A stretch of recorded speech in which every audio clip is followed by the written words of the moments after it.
Iris the French translation of the story, maintaining the same emotional and atmospheric tone. Le frappement à la porte. Je n'aurais jamais pensé qu'un simple frappement à la porte changerait ma vie. Ce matin-là était l'un de ces chauds jours d'été où le silence semble réconfortant plutôt que pesant. Je venais de sortir d'une douche sans éclat, j'avais enfilé mon vieux peignoir en satin et laissé mes cheveux humides tomber sur mes épaules quand je l'ai entendu. Un coup léger, presque hésitant. Pas le genre de coup de quelqu'un qui apporte de mauvaises nouvelles, juste un signal simple, familier. J'ai traversé le parquet pieds nus, ne m'attendant à rien d'inhabituel. Je pensais que c'était le livreur ou peut-être un voisin déposant du courrier mal adressé. Mais quand j'ai ouvert la porte, la lumière du soleil a éclairé un visage que je n'avais pas vu depuis des mois. C'était Zach, le fils de ma meilleure amie, Lorraine. Il était grand maintenant, le teint légèrement hâlé par le soleil. Ses cheveux bruns bouclés encadraient son visage juvénile de cette manière ébouriffée qui n'était pas intentionnelle, mais qui lui allait toujours bien. Il portait un débardeur blanc qui moulait son corps juste assez pour me procurer une sensation que je n'avais pas ressentie depuis longtemps. « Bonjour, Miss Caroline », dit-il en levant une petite boîte en carton marron. « Maman m'a demandé de vous apporter ça. » Sa voix avait changé depuis la dernière fois que je l'avais vue. Elle était plus grave, plus assurée, et portait quelque chose d'autre sous la surface, quelque chose que je n'arrivais pas tout à fait à définir. J'ai souri en glissant mes cheveux humides derrière mes oreilles. Zach, soufflai-je. Ça fait une éternité. La fac était mouvementée, mais maman a dit que c'était important. Allez, entre au moins. Il fait trop chaud pour rester dehors, proposai-je. Je vais te servir une limonade. Il hésita une seconde, puis acquiesça. Seulement si vous êtes sûr. J'insiste, dis-je en me tournant déjà vers la cuisine. Lorsqu'il est entré, j'ai capté un parfum subtil de savon, de cologne et de soleil. Je lui ai versé un verre et le lui ai tendu. Nos doigts se sont effleurés très légèrement, mais assez pour faire s'emballer mon pouls. Il m'a regardé, puis il m'a vraiment regardé. Vous êtes fantastique, dit-il d'une voix sincère. J'ai ri en triturant la ceinture de mon peignoir. Cette vieille chose ? Non, je suis sérieux, répondit-il en prenant une gorgée. Vous avez toujours cet éclat.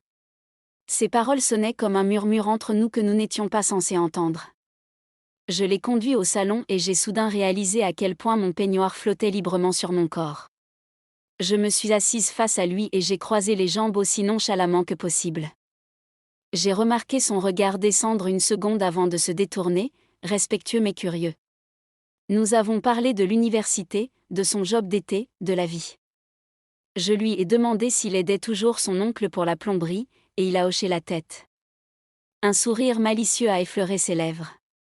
Oui, je crois que je me débrouille plutôt bien avec les outils. Quelque chose dans sa voix m'a noué la gorge. Ma douche fait des siennes ces derniers temps, dis-je en essayant de paraître décontracté. Peut-être que tu pourrais jeter un œil. La pression est terrible et les douches froides, ce n'est pas trop mon truc. Il posa son verre. Si vous voulez, avec plaisir. Je l'ai guidé le long du couloir. Mon peignoir flottait doucement autour de mes jambes, je ne l'ai pas réajusté. Ce n'était pas nécessaire. Il s'est accroupi près de la baignoire, inspectant les boutons et les tuyaux, tandis que je restais dans l'encadrement de la porte à observer les muscles de son dos bouger sous le tissu mince de son maillot. Il y a une petite fuite, dit-il en allant chercher plus loin dessous. Probablement un joint. Ça devrait être facile à réparer. J'ai juste besoin d'une pièce de rechange.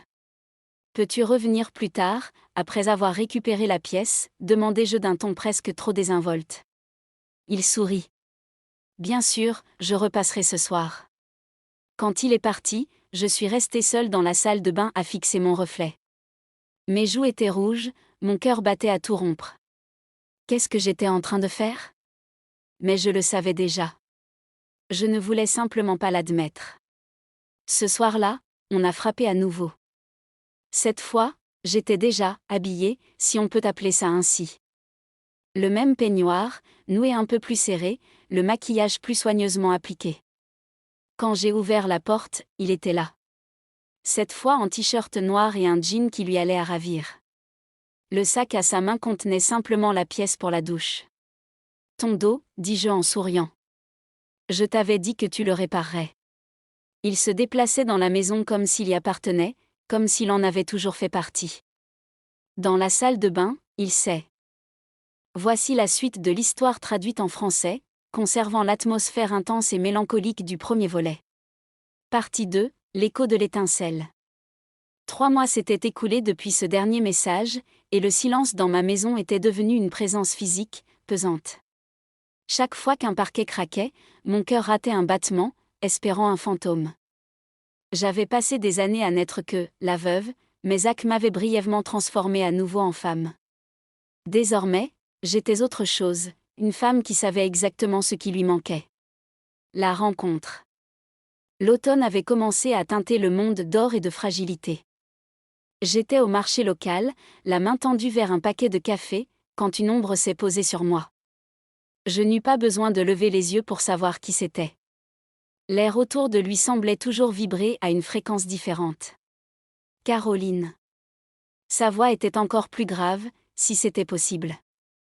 J'ai levé les yeux. Zach paraissait plus vieux, les traits de l'adolescence avaient été ciselés par le poids de l'été. Il ne portait pas de débardeur aujourd'hui, mais une veste en cuir sombre qui lui donnait l'air d'un étranger. Zach, chuchotai-je, ma main tremblant légèrement contre l'étagère. Je pensais que tu étais retourné à la fac. J'y suis. Je suis juste revenu pour le week-end. J'avais besoin de voir si le monde tenait toujours debout. Ses yeux fouillaient les miens, cherchant la culpabilité que je lui avais promise. Mais il n'y trouva que le même désir. Un secret d'une autre nature. Nous ne sommes pas allés chez moi.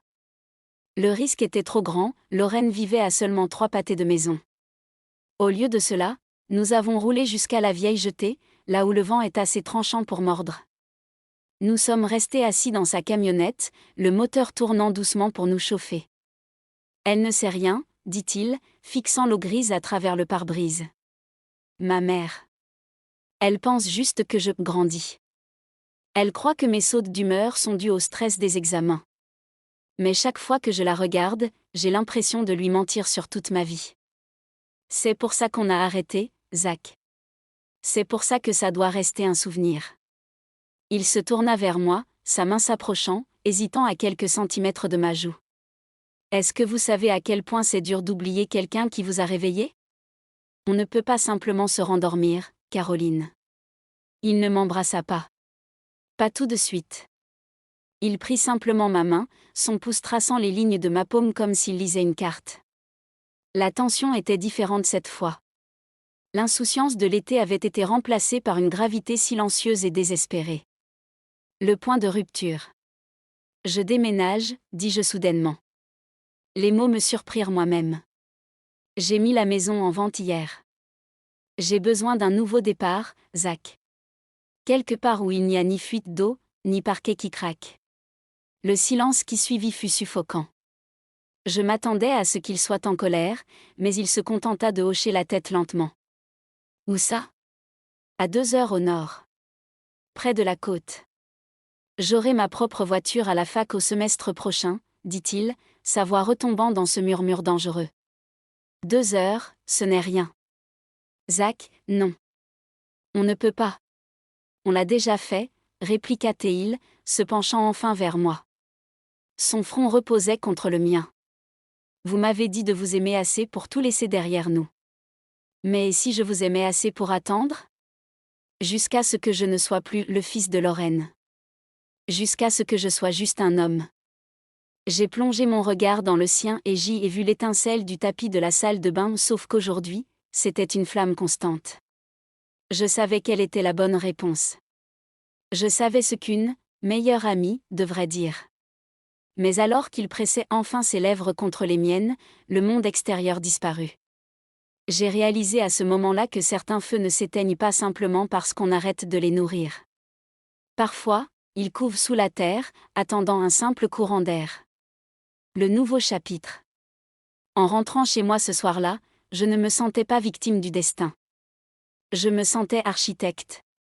Je quittais la maison, certes, mais je ne fuyais pas le souvenir. Je faisais de la place pour l'avenir. Arrivé devant ma porte, je n'ai pas attendu qu'on frappe. J'ai sorti mon téléphone et envoyé un dernier message à ce numéro que j'avais tenté d'effacer une douzaine de fois. La nouvelle maison a un jardin. Il va y avoir beaucoup de travail. Si jamais tu passes dans le coin, j'aurais peut-être besoin d'un coup de main. La réponse arriva avant même que j'aie pu tourner la clé dans la serrure. Je suis déjà en route.